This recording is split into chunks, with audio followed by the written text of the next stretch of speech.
ఈ 2024 మనం ప్రభుత్వాన్ని స్థాపిస్తున్నాం, మార్పు తీసుకొస్తున్నాం, జగన్ని ఇంటికి పంపించేస్తున్నాం. నేను వింటుంది 25 మంది ఎమ్మెల్యేలని మార్చారు, ఇంకొక 80 మంది, మొత్తానికి కలిపి 80 మంది ఎమ్మెల్యేలు మారుస్తున్నారని నేను వింటా ఉన్నాను. మార్చాల్సింది ఎమ్మెల్యేలు కాదు, ఈ రాష్ట్ర ముఖ్యమంత్రి జగన్. నాకు జగన్ మీద వ్యక్తిగతంగా నాకు అసలు కోపం లేదు. నిజంగా ఒక బలమైన ఆధిక్యతతోటి ముఖ్యమంత్రి అయ్యి ప్రభుత్వానికి ప్రజలకి ప్రభుత్వాన్ని సమర్థవంతంగా నడిపి ప్రజలకి మేలు చేయాల్సిన వ్యక్తి కూల్చివేతలతో మొదలుపెట్టాడు. ప్రత్యర్థుల్ని ఇబ్బంది పెట్టే విధంగా ప్రతి ఒక్కరిని ఎదురు తిరిగితే ఏంటని ప్రశ్నిస్తే వారిని కేసులు బనాయించి ఇబ్బంది పెట్టే పరిస్థితుల్లో ఈ ముఖ్యమంత్రి ఉంటే నేను ఇలాంటి ప్రభుత్వం ఉంటుందని నేను ఊహించలేదు. ఆయన స్వయంగా ప్రమాణ స్వీకారానికి నన్ను ఆహ్వానించినప్పుడు వారికి ఒకటే తెలియజేశాను, మీరు చాలా సమర్థవంతంగా పరిపాలించండి, ప్రజలకి మేలైన ప్రభుత్వం ఇవ్వండి, మేము ఒక పార్టీగా ప్రజల పక్షాన్ని వహించి సద్విమర్శ చేస్తాం అని అంటే చెప్పి ఆయనకి నా శుభాకాంక్షలు తెలియజేశాను. కానీ దురదృష్టవశాత్తు ఈ వ్యక్తికి కక్ష సాధింపు వ్యక్తి, ఎవరు ఒక మాట అనకూడదు, ప్రజాస్వామ్యం అనే ఒక పదానికి విలువ తెలియదు, ఏదైనా మాట్లాడితే దాడులు చేయించడం, చాలా నీచంగా తిట్టించడం, ఇన్ని దశాబ్దాల ఆంధ్రప్రదేశ్ రాజకీయ చరిత్రలో ఏ ఒక్క నాయకులు కూడా వైఎస్ రాజశేఖర రెడ్డి గారితో కలిపి కూడా ఏ ఒక్కరు కూడా ఇంటిలో బయటికి రాని ఆడపడుచుల్ని తల్లుల్ని ఒక్క మాట లేదు. ఎవరు కూడా నాయకుల్ని తిట్టారు, విమర్శలు చేశారు, దిగుజారుడిగా మాట్లాడి ఉండొచ్చేమో, కానీ ఇంటిలో బయటికి రాని ఆడపడుచుల్ని, ఇంటి పట్టునే ఉండి బయటికి రాని తల్లుల్ని చాలా నీచంగా విమర్శించే ఈ సంస్కృతి జగన్ నాయకత్వంలో ఈ వైసీపీ ప్రారంభించింది. ఎంతమంది కన్నీళ్లు పెట్టుకున్నారు, ఎంతమంది స్త్రీలు బాధపడ్డారు. ఒకటే అనిపిస్తుంది, ఈ వ్యక్తికి అడగాలనిపించినప్పుడు ఇంట్లో ఉన్న తల్లికి చెల్లికే విలువ ఇవ్వలేవాడు మన ఇంట్లో ఉన్న ఆడపడుచులకి ఏం గౌరవిస్తాడు? ఇంట్లో తల్లికి చెల్లికి విలువ ఇవ్వలేవాడు 30,000 మంది ఆడపిల్లలు అదృశ్యం అయిపోతే ఏం పట్టించుకుంటాడు? మొన్న 22 ఒక సంవత్సరంలోనే ఎన్సీఆర్బీ డేటాలో దాదాపు 10,000 మంది ఆడపిల్లలు అదృశ్యం అయిపోయారు ఒక సంవత్సరంలోనే. నేను మాట్లాడుతున్నప్పుడు డేటాతోటే మాట్లాడతాను. 2.5 సంవత్సరాల క్రితం వైసీపీ వాలంటీర్ వ్యవస్థలోని కొంతమంది ఒంటరి మహిళల మీద, ఆడపడుచుల మీద డేటా సేకరిస్తున్నారు. దీని మీద మీరు మాట్లాడండి అని చెప్పి చాలా మంది పెద్ద స్థాయి వ్యక్తులు నాతో మాట్లాడినప్పుడు దాదాపు ఇన్ని వేల మంది, 30,000 మంది పైచులకు ఆడవాళ్ళు అదృశ్యం అయిపోయారు, మీరు మాట్లాడండి అని చెప్పినప్పుడు నేను నమ్మలేదు. కానీ డేటా తెప్పించుకొని చూస్తే నేను గళమెత్తినప్పుడు వైసీపీ వాలంటీర్ వ్యవస్థ మీద ఆ రోజున ప్రత్యేకించి చెప్పాను, యువతకి ఉద్యోగాలు వస్తే చాలా ఆనందించేవాడిని. కానీ కొద్దిమంది వాలంటీర్స్ చేసే ఈ విధానాల వల్ల ఒంటరి మహిళలు, ఒంటరి ఆడవాళ్ళు, భర్త లేని వారు చాలా అన్యాయాలకు గురవుతూ ఉంటే అన్నింటికి తెగించి నేను ఎప్పుడు గొంతెత్తినా ఓట్లని బేస్ చేసుకొని మాట్లాడను, మార్పుని బేస్ చేసుకొని మాట్లాడతాను. మార్పుని ఆధారం చేసుకొని మాట్లాడతాను. వారాహి యాత్రలో ఆ రోజు ప్రారంభిస్తే నా మీద విపరీతమైన దాడులు జరిగినాయి. విపరీతమైన విమర్శలు, కువిమర్శలు అన్నిటినీ భరించాం. చివరికి విశాఖపట్నంలో కూడా నేను ఎయిర్పోర్ట్ నుంచి మనకి పార్టీ కార్యక్రమాలకు వస్తూ ఉంటే పోలీసుల చేత నన్ను రానివ్వకుండా చేసి, ప్రజలు నమస్కారం చేస్తుంటే ప్రతి నమస్కారం చేయడానికి కూడా ఒక ఉన్నత స్థాయి అధికారి చాలా నీచంగా మాట్లాడి కూర్చోమని చెప్పే స్థాయికి వెళ్ళిపోయింది ప్రభుత్వం. పొరపాటు ఆయన పక్కనే స్టాండింగ్ ఇన్స్ట్రక్షన్స్ వస్తూ ఉన్నాయి అధికారికి.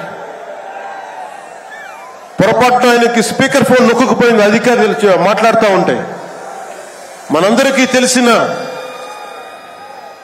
మాట్లాడితే అన్నిటికీ అన్ని శాఖలకి మంత్రి అయిన ఒక పెద్ద మనిషి ఆయన గొంతు వినిపిస్తూ ఉంది. ముందుకు వెళ్ళనివ్వకండి, కూర్చోబెట్టండి, ఇవన్నీ మాట్లాడుతూ ఉన్నారు ఆయన. నాలాంటి వాడికే ఇలాంటి ఇబ్బందులు వస్తే సగటు మనిషికి ఎలా ఉంటుందో మీరు ఆలోచించండి. సుదీర్ఘమైన అనుభవం ఉన్న శ్రీ చంద్రబాబు గారికే ఇలాంటి పరిస్థితులు వచ్చినప్పుడు సగటు మనిషికి ఎలా ఉంటుంది?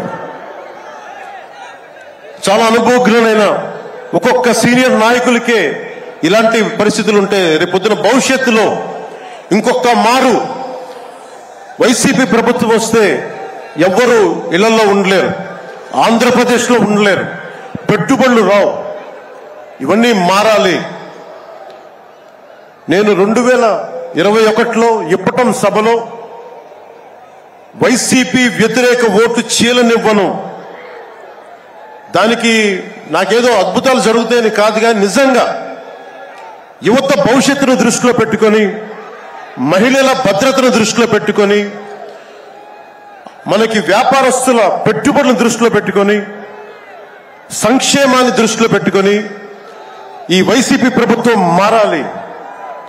వైసీపీ వ్యతిరేక ఓటు అన్ని కలిపి ఏకతాటిపై ఒక ప్లాట్ఫామ్ పైన రావాలని చెప్పి ఆ రోజు నేను కన్న కోరిక, నా ఆలోచన ఈ రోజున మన ఉత్తరాంధ్రలో యువగలంలో ఈ విధంగా కనిపిస్తున్నప్పుడు ఒకవైపు తెలుగుదేశం నాయకులు, ఇంకోవైపు జనసేన నాయకులు, దానికి మద్దతుగా మీరందరూ రావడం నాకు నిజంగా చాలా ఆనందం కలిగిస్తుంది. మనం ఈ రోజున ప్రారంభించిన యాత్ర, ఈ రోజున ప్రారంభిస్తున్న ఈ క్షణాలు ఆంధ్రప్రదేశ్ భవిష్యత్తుని నిర్దేశించే క్షణాలు. ఆంధ్రప్రదేశ్ భవిష్యత్తుని మనకి చాలా బలంగా నిర్దేశించే క్షణాలు. ఇది ఈ రోజున మేము ఎన్నికల పొత్తు చాలా కీలకమైంది.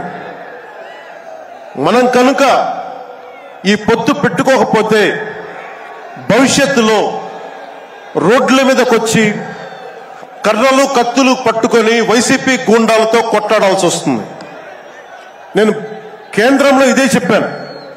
ఈ రోజున కనుక మనం ఈ పొత్తును పెట్టుకోకపోతే నాతో సహా వైసీపీ గూండాలని ఎదుర్కోవడానికి ఒక కర్రో కత్తో పట్టుకొని మేము కూడా రోడ్ల మీదకి వచ్చి మేము వీధి గొడవలు క్రియేట్ చేసుకు మేము వచ్చి రక్షించుకోవాల్సి వస్తుందని చెప్పి నేను ప్రత్యేకించి కేంద్ర నాయకత్వానికి చెప్పాను.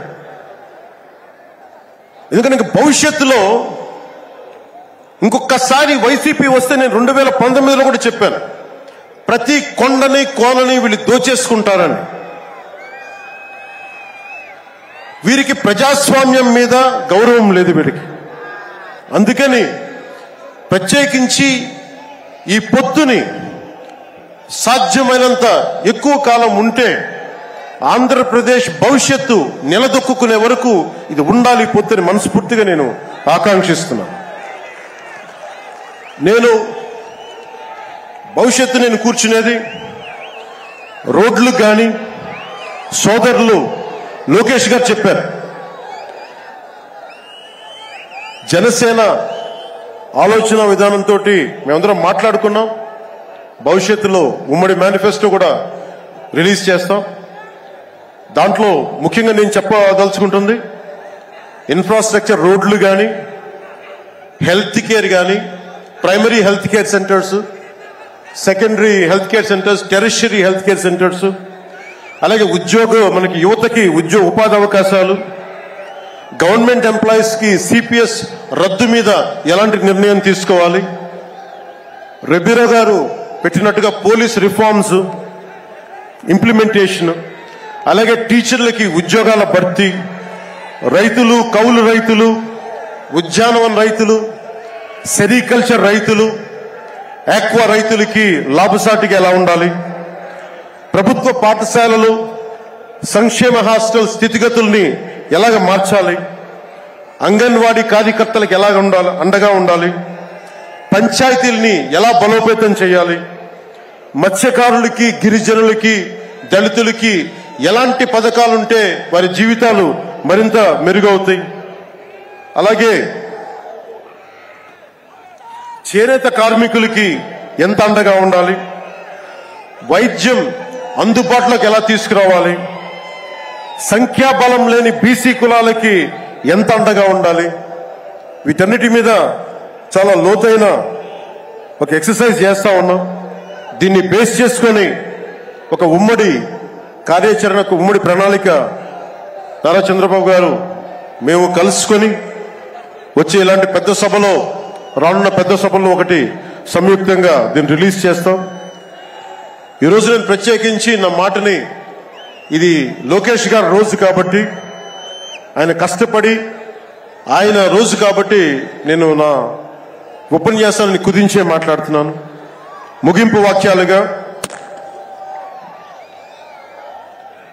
నేను మాటకి, మైత్రికి చాలా విలువనిస్తాను. కష్టాలు వస్తే ఒంటరితనం ఎలా ఉంటుందో అనుభవం ఉన్నవాణ్ణి. తెలుగుదేశం ఆది నాయకులు కొండంత కష్టంతో ఉన్నప్పుడు వారు, వారి కుటుంబం, వారి పార్టీ కార్యకర్తలు, వారి పార్టీ నాయకులు మీరు కొండంత కష్టంలో ఉన్నప్పుడు నేను అర్థం చేసుకున్నవాణ్ణి.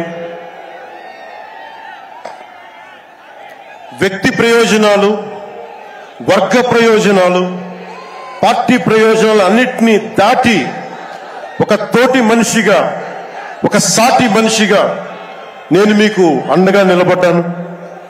దాన్ని ఏమి ఆశించి చేయలేదు. నేను ఆశించిందల్లా 5 కోట్ల మంది ఆంధ్రప్రదేశ్ ప్రజల భవిష్యత్తుకి బలంగా నిర్మించడానికి మనం సంయుక్తంగా కలిసి రావాలని ఒక ఆలోచన తప్ప నేను ఏ ఆలోచన పెట్టుకోలేదు. ఈ మైత్రి, ఈ స్ఫూర్తి అందరూ సమిష్టిగా వచ్చే చాలా సంవత్సరాల వరకు దీన్ని కాపాడుకోవాలని ఆశిస్తూ నా ఉపన్యాసాన్ని ముగిస్తున్నాను. మీ అందరికీ పేరు పేరున ధన్యవాదాలు తెలుపుకుంటూ, ఇందాక లోకేష్ గారు చెప్తున్నట్టుగా హలో ఏపీ చెప్పుకుందాం ఒకసారి. Hello AP, hello AP. వైసీపీకి బాయ్ బాయ్ చెప్తాం. మన ప్రభుత్వాన్ని స్థాపించుకుందాం, భవిష్యత్తు నిర్మించుకుందాం అని తెలియజేసుకుంటూ మీ అందరికీ పేరు పేరున ధన్యవాదాలు తెలుపుకుంటూ, తెలుగుదేశం జనసేన మైత్రి వర్ధిల్లాలి, ఇది చాలా అద్భుతంగా సాగాలని మనస్ఫూర్తిగా కోరుకుంటూ, దీనికి బీజేపీ అధినాయకత్వం సంపూర్ణమైన ఆశీస్సులు అందజేస్తారని మనస్ఫూర్తిగా ఆకాంక్షిస్తూ సెలవు తీసుకున్నాను. జై హింద్.